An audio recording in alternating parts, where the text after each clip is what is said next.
Hello मेरे प्यारे बच्चों, इस वीडियो में हम लोग बात करेंगे क्लास 10th में साइंस में जो भी एक्सपेक्टेड क्वेश्चंस हैं आ सकते हैं इस बार यूपी बोर्ड में, उनकी आंसर राइटिंग कैसे करें ताकि इफेक्टिव आंसर हो, मार्क्स हमको अच्छे से अच्छे मिले, ज़्यादा से ज़्यादा मिल सके। तो सबसे पहले हम लोग यहाँ पर प्रश्न लेते हैं कि पीएच की परिभाषा दीजिए, इसका हाइड्रोजन आयन सांद्रता से क्या संबंध है, स्पष्ट करें। इसको दूसरी तरीके से पूछ सकते हैं कि पीएच मान से आप क्या समझते हैं, शुद्ध जल में हाइड्रोजन आयन का सांद्रण क्या होता है। तो सबसे पहले पीएच मान की हम लोग परिभाषा लिखेंगे। हमने हेडिंग डाली पीएच मान। पीएच मान देखिए क्या होता है, तो किसी विलयन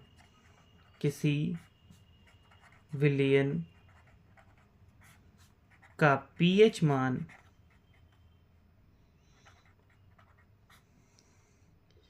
विलयन में उपस्थित हाइड्रोजन आयनों की सांद्रता के ऋणात्मक लघुगणक मतलब लघुगणक लॉग ऋणात्मक लघुगणक के बराबर होता है।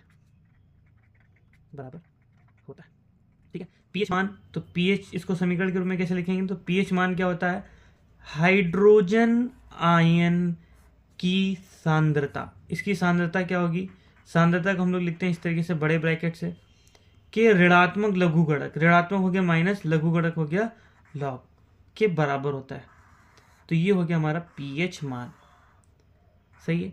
अभी किसी विलयन का पीएच मान कैसे हो, तो विलयन अम्लीय होगा या क्षारीय होगा, कैसे पता करेंगे। तो देखिए यहाँ से हम लोग लिख लेते हैं 1 से लेकर 14 तक की गिनती। 1 2 3 4 5 6 7 8 9 10 11 12 13 और 14। अगर किसी विलयन का पीएच मान 1 से लेकर 6 आता है, 6 तक आता है, तो ये विलयन हमारा कैसा होगा, अम्लीय विलयन होगा। अगर किसी विलयन का पीएच मान 8 से लेकर 14 के बीच में आता है, तो ये विलयन हमारा क्षारीय होगा।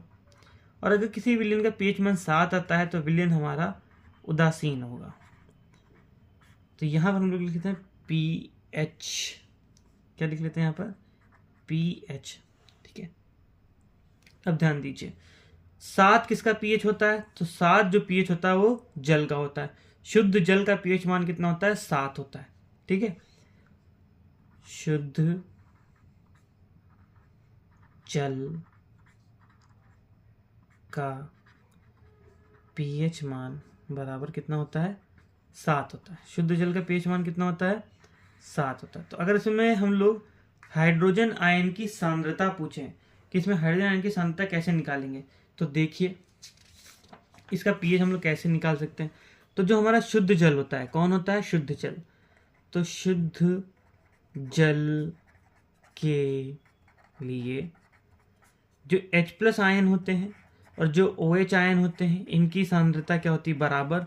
और ये कितनी होती है, 1 × 10⁻⁷ होती है। कितनी होती है, 1 × 10⁻⁷ होती है। दोनों की जो सांद्रता होती है बराबर होती है, 1 × 10⁻⁷।